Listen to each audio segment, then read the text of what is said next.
You think women are attracted to perfect lines, perfect timing, perfect tactics. But the truth is, the more you try to impress her, the less impressive you become. You think attraction is built by saying the right thing to her.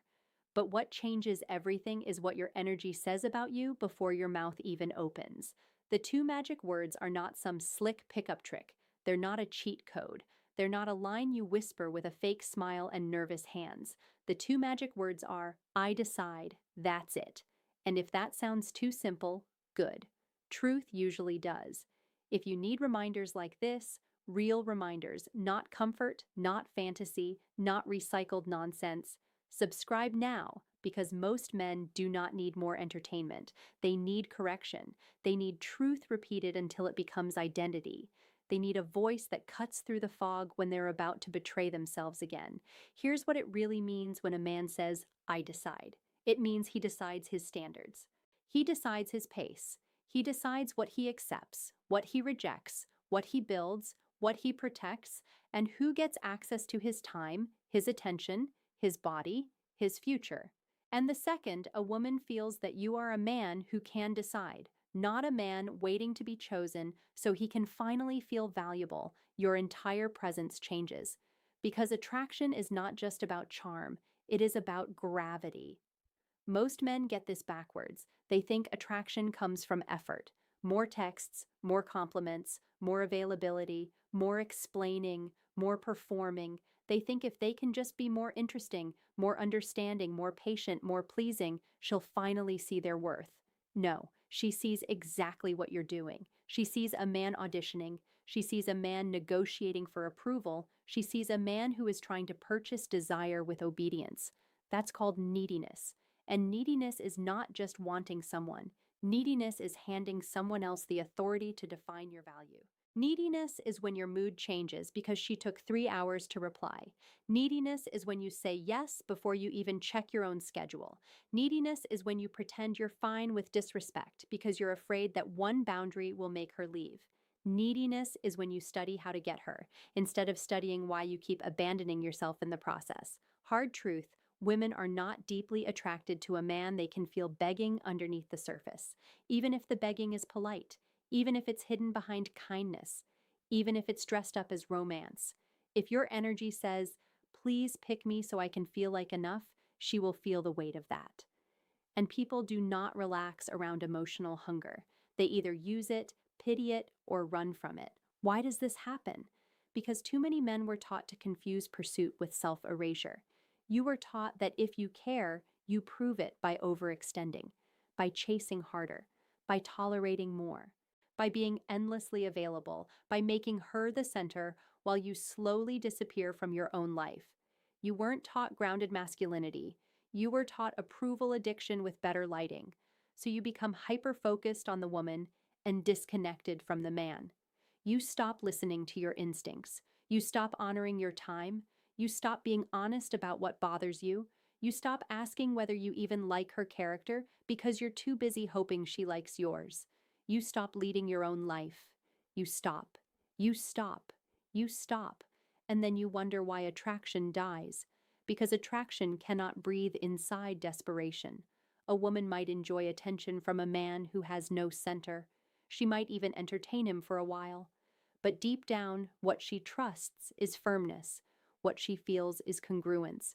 What she respects is a man whose actions match his spine. Presence over performance, silence over scrambling, reality over fantasy. And that is where I decide becomes magnetic, not because it makes you cold, not because it turns you into some manipulative actor, not because you start playing games. Actually, the opposite. I decide ends the games. It means you stop trying to manufacture attraction and start embodying self-respect. It means you stop asking, how do I get her? And start asking, does this connection align with the life I'm building? That one shift changes your eyes, your voice, your timing, your standards, your posture, your patience. You no longer rush, you observe, you no longer cling, you assess, you no longer perform, you reveal, you no longer beg for a place in her life. You offer your presence, clearly, honestly, and without collapse. Do you understand how rare that is now? A man who is warm but not weak, Interested but not desperate, open but not shapeless, strong but not loud, clear but not controlling. That man stands out in a world full of noise because he is not trying to be a product. He is a person, solid, grounded, self led. That's the man. He is not obsessed with being seen as alpha. He does not need the costume. He does not need the performance. He doesn't talk like a king and live like a servant to random validation. He wakes up with direction. He trains his body because discipline matters. He handles his money because chaos is expensive. He protects his mind because garbage in becomes weakness out. He speaks plainly. He listens fully. He does not overpromise. He does not overshare to force intimacy. He does not chase what is clearly moving away. He does not try to win people who enjoy confusing him. He knows that mixed signals are still signals. He knows that chemistry without character is a trap. He knows that loneliness is not a license to lower his standards. When he likes a woman, he can show it calmly, cleanly, directly. But if her energy is inconsistent, disrespectful, manipulative, or half hearted, he does not negotiate with reality. He does not say, maybe if I try harder. He says, I decide. I decide what I participate in. I decide what I normalize. I decide whether this stays in my life. And that is attractive because it signals emotional stability, not dominance. Stability. Women are constantly reading for it, whether they say it out loud or not. Can this man regulate himself? Can he handle disappointment without collapsing? Can he want me without worshiping me? Can he stand on his own feet? Can he hear no without falling apart? Can he say no without guilt? Can he protect peace? Can he lead himself? If the answer is yes, she feels it. If the answer is no, she feels that too. Now let's go deeper, because this is where most men sabotage themselves. The reason you chase is not always because you like her so much. Sometimes it's because she activated a wound. She became a mirror. Her uncertainty touched your old fear of not being enough. Her distance woke up your hunger to prove yourself. Her inconsistency gave you a mission, and now you call it love.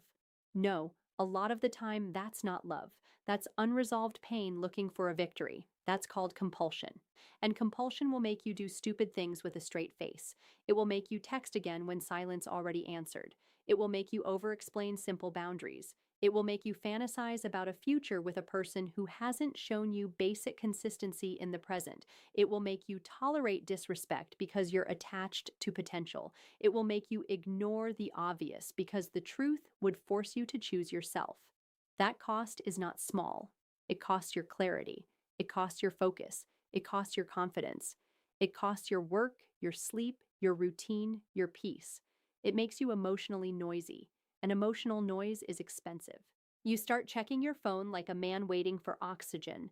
You start rehearsing conversations that haven't happened. You start building your day around somebody who hasn't earned that power.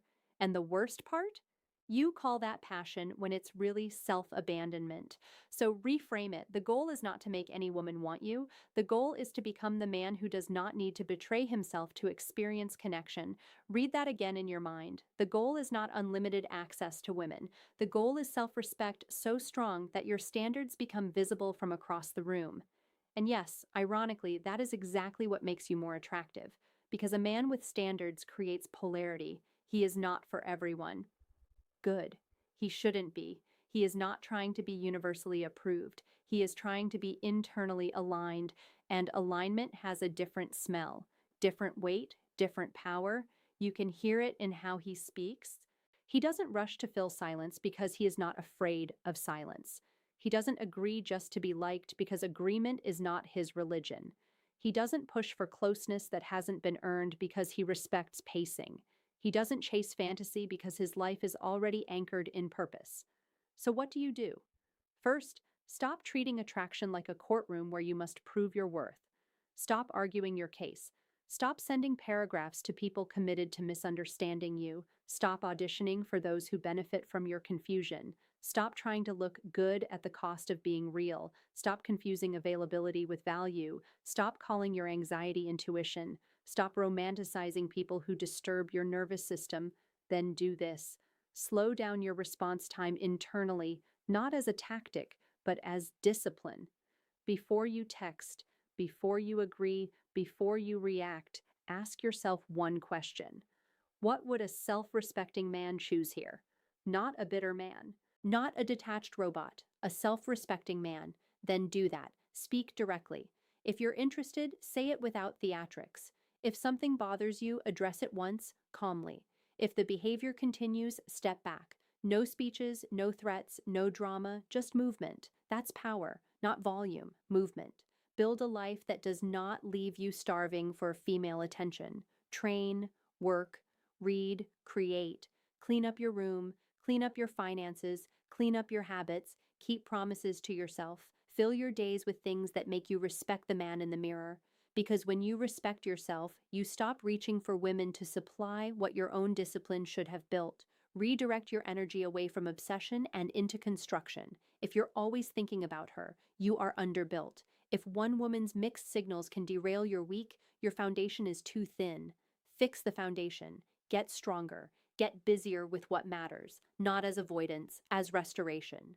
And when you do engage with women, do it from abundance of self, not starvation of self. Listen. Lead the conversation when it's natural. Let her reveal herself. Watch how she handles time, attention, inconvenience, honesty. Don't just ask whether she is attractive. Ask whether she is peaceful. Ask whether she is mature. Ask whether she is consistent. Ask whether being around her makes you sharper or weaker. You are not a beggar at the gates of beauty. You are a man deciding what enters his life. That sentence alone will change some of you if you let it. You are not a beggar at the gates of beauty. Say it again inside yourself. You are not a beggar at the gates of beauty. You do not need to shrink, perform, chase, or bleed for crumbs just because someone is attractive. Beauty is not authority. Attention is not love. Chemistry is not compatibility. And access is not intimacy. Learn the difference, or you will keep paying premium prices for counterfeit experiences. The man who understands I decide becomes calm in a different way. He can flirt without fawning. He can desire without dependency. He can walk away without hatred. He can be alone without feeling abandoned. He does not make women the enemy, and he does not make them the answer. He enjoys them. He appreciates them. He may deeply love one, but he does not kneel before them to escape himself. That is the shift. And when that shift happens, women notice. Maybe not all of them. That's fine. You were never meant to attract everybody through tricks, but the right women feel safe around a man who is self-led. They feel the clean edges of a man who knows where he stands. They trust the steadiness. They respond to the absence of hunger. They lean toward the man whose interest feels real, but whose identity does not depend on the outcome. That's why I Decide is magic. Because it is the death of approval seeking, because it is the end of emotional begging, because it is the rebirth of masculine self-respect. So the next time you feel yourself spiraling over a woman, pause, breathe, come back to center. Ask the only question that matters. What does a man with standards do now? Then do that even if it disappoints your fantasy. Especially if it disappoints your fantasy, because every time you choose truth over fantasy, you become more trustworthy to yourself. And when a man becomes trustworthy to himself, everything changes. His posture changes, his voice changes, his decisions change, his relationships change, his life changes. You were never supposed to build your identity around being wanted. You were supposed to build it around being solid. You were never supposed to beg for your worth. You were supposed to embody it. You were never supposed to chase your reflection in other people's eyes. You were supposed to become so aligned that your presence speaks before your mouth does. So no, the answer is not a clever line. It is not a manipulative strategy. It is not pretending not to care. It is caring deeply while refusing to abandon yourself. It is being open without being loose. It is being honest without being needy. It is being grounded enough to say yes when you mean yes, no when you mean no, and goodbye when reality demands it. That is strength. That is clarity. That is attraction. And that is available to you right now, not when you become perfect, not when every woman validates you, not when the world finally notices you. Right now, with one decision, with 2 words, I decide. Carry that into every room. Carry that into every text. Carry that into every date, every boundary, every temptation to overextend, every urge to perform, every moment you feel the old fear rising. Meet it with truth, meet it with spine, meet it with self respect. You are not waiting to become the answer, you are the answer. If this gave you the truth instead of the comfort, subscribe, because that is what this is for, sharpening your mind, strengthening your standards, and reminding you who you are when the world tries to turn you soft, confused, and approval hungry. Stay close to people who want your clarity, not your performance. Stay around men who choose growth over excuses. You belong in that kind of room, and if you're ready, this is that room.